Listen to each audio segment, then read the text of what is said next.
ਜਿਹੜੀ ਹੈ ਨਾ ਜੀ, ਉਹ ਇਹੋ ਹੀ ਹੈ ਵੀ ਆਪਣਾ ਉਹ ਦਰਖਾਸਤ ਦੇ ਵਿੱਚ ਤੁਸੀਂ ਕੀ ਮੌਕਫ ਦਿੱਤਾ ਹੈ ਜੀ? ਪੁਲਿਸ ਤਾਂ ਦਰਖਾਸਤ ਦਿੱਤੀ ਨਾ नहीं दरखास्त नहीं ना, तुम उत्ते चलो ऐसे ਤੁਹਾਨੂੰ ਪੇਸ਼ ਕਰਨੇ ਅਸੀਂ ਕੱਲ ਵੀ ਗਏ परसों भी गए लेकिन बच्चा बहन को नहीं ਤਾਂ ਅੱਜ ਫਿਰ ਜਾਣੇ ਸੀ ਰੋਜ਼ਾਨਾ ਜਾਂਦੇ देखो ना एक बंदा अंदर सुते पे ने पक्खा ला के ਉਹਨਾਂ ਨੂੰ ਪਰਵਾਹ कोई जिवें किवें हो ਬੇਟੀ ਜਿਹੜੀ ਹੈ ਉਹ ਕਿੱਧਰ ਗਈ, ਉਹਦਾ ਕੋਈ ਪਤਾ ਕੀਤਾ ਹੈ, ਕਿਵੇਂ ਗਾਇਬ ਹੋਈ ਹੈ? ਜੀ ਅਸੀਂ ਗਏ ਹੈਗੇ ਉੱਥੇ ਮਿਲਣ ਵਾਸਤੇ ਤੇ ਸਾਨੂੰ ਸਾਡੀ ਬੇਟੀ ਉੱਥੇ ਨਹੀਂ ਮਿਲੀ। ਅਸੀਂ ਉਹਨਾਂ ਕੋਲ ਪੁੱਛਿਆ ਤੇ ਉਹਨਾਂ ਆਖਿਆ ਵੀ ਉਹ ਤਾਂ ਕੱਲ੍ਹ ਦੀ ਕੋਣੀ।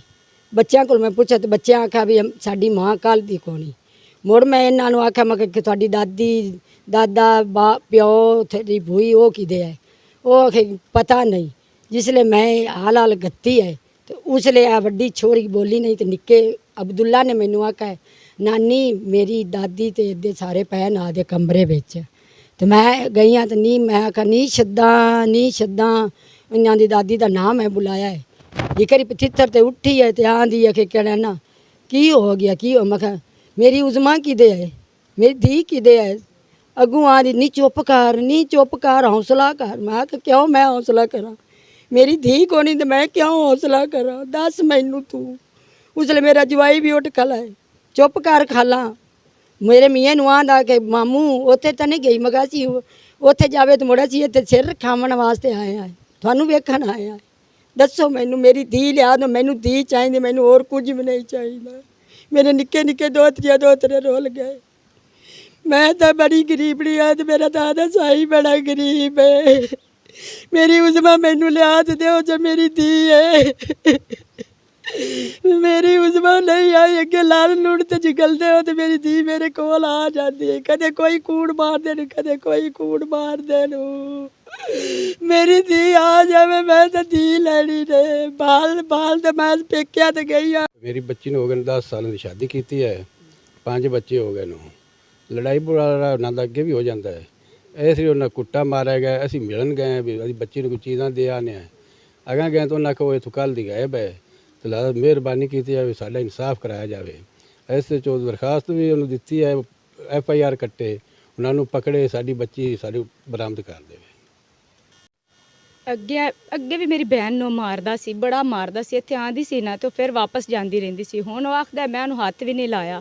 ਉਹਦੇ ਬੱਚੇ ਵੀ ਆਖਦੇ ਨੇ ਉਹਨੂੰ ਮਾਰਾ ਨੇ ਤੇ ਬਗੈਰ ਮਾਰੇ ਮੇਰੀ ਭੈਣ ਕਿਧਰੇ ਜਾਂਦੀ ਨਹੀਂ ਹੈ। ਉਹ ਕੱਲੀ ਕਿਧਰੇ ਬਾਜ਼ਾਰ ਤੱਕ ਨਹੀਂ ਗਈ ਹੈ। ਉਹ ਕੱਲੀ ਇੱਥੇ ਆਂਦੀ ਹੈ, ਸਿਰਫ ਹੋਰ ਕਿਧਰੇ ਵੀ ਨਹੀਂ ਹੋ ਜਾਂਦੀ। ਤੇ ਉਹ ਆਂਦਾ ਸਾਨੂੰ ਤਾਂ ਪਤਾ ਹੀ ਨਹੀਂ ਹੈ, ਨਾ ਅਸੀਂ ਉਹਦੇ ਨਾਲ ਲੜੇ ਹਾਂ। ਜਿਹੜੀ ਸੱਸ ਹੈ ਉਹ ਆਖਦੀ ਹੈ ਦੋਵੇਂ ਮੀਆਂ ਬੀਵੀ ਦਾ ਝਗੜਾ ਹੋਇਆ ਤੇ ਨਿਕਲ ਗਏ ਬਾਹਰ, ਵੀ ਉਹਨੇ ਮਾਰਾ ਨਹੀਂ ਹੈ, ਵੈਸੇ ਝਗੜਾ ਹੋਇਆ। ਤੇ ਜਿਹੜਾ ਉਹਦਾ ਮੀਆਂ ਉਹ ਇੱਥੇ ਆ ਤੇ ਸਾਡੇ ਕੋਲ ਆਖ ਤੇ ਗਿਆ ਸਾਰਿਆਂ ਦੇ ਵੀ ਨੋ ਸੱਸ ਲੜੀਆਂ ਨੇ ਤੇ ਉਹ ਵੀ ਘਰੋਂ ਗਈ ਚਲੀ ਹੈ। ਅਸੀਂ ਉਹਨੂੰ ਕੁਝ ਵੀ ਨਹੀਂ ਆਖਾ, ਨਾ ਅਸੀਂ ਉਹਨੂੰ ਮਾਰਿਆ ਹੈ, ਨਾ ਅਸੀਂ ਉਹਨੂੰ ਕੋਈ ਗੱਲ ਕੀਤੀ ਹੈ। ਬਿਲਾ ਵਜ੍ਹਾ ਘਰੋਂ ਨਿਕਲ ਗਈ ਹੈ ਤੇ ਮੇਰੀ ਭੈਣ ਬਿਲਾ ਵਜ੍ਹਾ ਨਹੀਂ ਜਾਂਦੀ। ਇਹ ਸਾਡੇ ਕੋਲ 10 ਸਾਲ ਉਹਨੂੰ ਹੋ ਗਏ ਨੇ। ਉਹ ਕੁਟੀਂਦੀ ਹੈ, ਮਰੀਂਦੀ ਹੈ, ਵਾਪਸ ਉਸੇ ਘਰ ਜਾਂਦੀ ਹੈ। ਉਹਦੇ ਬੱਚਿਆਂ ਨੇ ਸਾਡੀ ਅੰਮੀ ਨੂੰ ਮਾਰਾ ਨੇ, ਉਹਨਾਂ ਨੂੰ ਗਲਦੇ ਵੀ ਨਹੀਂ ਸੀ ਸਾਡੇ ਕੋਲ। ਅਸੀਂ ਬੜੇ ਵਕਤਾਂ ਨਾਲ ਲੈ ਕੇ ਆਏ ਹਾਂ ਤੇ ਇੱਥੇ ਆ ਤੇ ਕਹਿੰਦੇ ਨੇ ਕਿ ਮੇਰੀ ਅੰਮੀ ਨੂੰ ਮਾਰਾ ਨੇ, ਸੋਟੀਆਂ ਨਾਲ ਮੇਰੇ ਪਾਪੇ ਨੇ ਮਾਰਿਆ। ਮੁਹੰਮਦ ਅਹਿਮਦ ਮੇਰਾ ਨਾਂ ਹੈ ਜੀ। ਮੈਂ ਇਸ ਪਿੰਡ ਦਾ ਨੰਬਰਦਾਰ ਹਾਂ ਤੇ ਇਹ ਬਹੁਤ ਅੱਛੇ ਲੋਕ ਨੂੰ ਤੇ ਮਿਹਨਤ ਮਜ਼ਦੂਰੀ ਕਰਨ ਵਾਲੇ ਹੈਗੇ ਨੂੰ। ਤੇ ਇਹਨਾਂ ਦੀ ਬੱਚੀ 6 ਦਿਨ ਤੋਂ ਗੁੰਮ ਹੈ, ਲੱਭ ਨਹੀਂ ਰਹੀ। ਤੇ ਅਸੀਂ DPO ਕਾੜਾ ਨੂੰ ਦਰਖਾਸਤ ਕਰਨੇ ਹੈ ਕਿ ਇਹਨਾਂ ਦੀ ਹਰ ਤਰ੍ਹਾਂ ਦੀ ਮਦਦ ਕੀਤੀ ਜਾਵੇ। ਖਦਸ਼ਾ ਹੈ ਕਿ ਉਹਨਾਂ ਬੱਚੀ ਨੂੰ ਕਿਤੇ ਮਾਰ ਨਾ ਦਿੱਤਾ ਹੋਵੇ। आपकी सिस्टर गुमे 6 रोज से 6 ਰੋਜ਼ ਹੋ ਗਏ ਨੇ ਗੁੰਮ ਹੋਏ ਨੂੰ ਤੇ ਅਸੀਂ ਹਰ ਜਗ੍ਹਾ ਤੇ ਪਤਾ ਕਰ ਲਿਆ। ਜਿੱਥੇ ਸਾਡੇ ਰਿਸ਼ਤੇਦਾਰ ਸਨ ਜਾਂ ਜਿੱਥੇ ਵੀ ਸਾਡਾ ਕੋਈ ਤਾਲੁਕ ਹੈਗਾ ਸੀ, ਹਰ ਜਗ੍ਹਾ ਤੇ ਪਤਾ ਕਰ ਲਿਆ। ਸਾਨੂੰ ਕਿਧਰੋਂ ਵੀ ਨਹੀਂ ਸਾਡੀ ਭੈਣ ਮਿਲੀ ਤੇ DPO ਕਾੜਾ ਨੂੰ ਇਹੀ ਦਰਖਾਸਤ ਹੈ ਕਿ ਸਾਡੀ ਭੈਣ ਸਾਨੂੰ ਲੱਭ ਕੇ ਦੇਵਣ ਤੇ ਸਾਡਾ ਮੁਕੱਦਮਾ ਵੀ ਅੱਗੇ ਚਲਾਇਆ ਜਾਵੇ ਤੇ ਸਾਡੀ ਤਲਾਸ਼ ਨੂੰ ਜਾਰੀ ਰੱਖਣ।